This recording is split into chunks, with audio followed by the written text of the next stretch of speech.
Dibukakan ku ayat. Ya Allah, anu ngadolimi mudah dibukakan ku Allah. Ya Allah, subhanakallahumma ya Allah, ya Rabbi.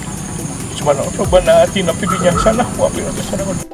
Beginilah sandiwara Yosef dan istri mudanya Mimin Mintarsi, tersangka pelaku pembunuhan Ibu Tuti Suhartini dan anaknya Amalia Mustika Ratu di Subang, Jawa Barat.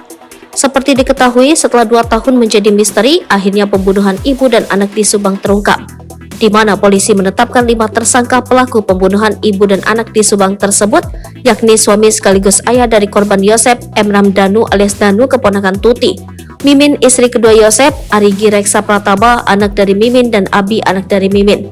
Lantas bagaimana sandiwara Yosef menutupi kematian istri dan anaknya bersama istri mudanya Mimin tersebut hingga nangis-nangis minta bantuan Presiden Jokowi? Yosef temukan istri dan anaknya tewas. Pada saat itu, Yosef yang menemukan istri dan anaknya ditemukan dalam keadaan bersimbah darah di bagasi mobil Alphard. Yosef mengatakan ada banyak bercak darah pada mobil tersebut. Saya melihat banyak bercak darah juga, terus langsung ditemukan di dalam bagasi bagian belakang mobil saya dengan kondisi sudah tidak bernyawa, ucap Yosef. Yosef minta kasus pembunuhan istri dan anaknya jangan redup. Diberitakan Tribun Jabar sebelumnya pada Jumat 16 September 2022, Yosef Hidayat, suami sekaligus ayah dari korban pembunuhan di Subang, sempat meminta kasus ini jangan sampai redup. Pada saat itu, kasus pembunuhan ibu dan anak ini belum menemukan tersangka.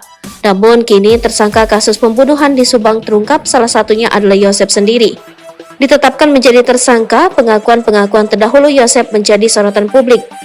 Pada saat itu, Yosef meminta menuntaskan kasus kematian dari 2 anggota keluarganya tersebut.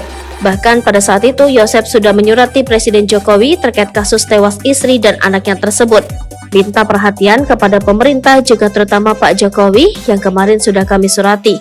Jangan sampai redup, saya mewakili keluarga meminta kasus ini jangan sampai redup, ungkapnya. Kirim surat untuk Presiden.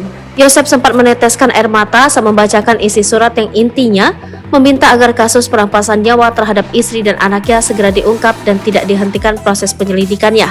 Saya memohon kepada Presiden Republik Indonesia, kiranya Pak Jokowi dapat membantu agar kepolisian RI segera mengungkap pelaku pembunuh terhadap istri dan anak kandung saya. Selama ini kami hanya mendapat jawaban sudah ada titik terang, akan tetapi hampir setahun keadaannya masih tetap gelap gulita bagi kami, ujar Yosef saat jumpa pers di Jalan Sunda, Kota Bandung, Jumat 12 Agustus 2022. Surat untuk Presiden, Kompolnas, Menko Polhukam, dan Kapolri itu pun dikirimkan pada 18 Agustus 2022 lalu, atau tepat setahun peristiwa itu terjadi.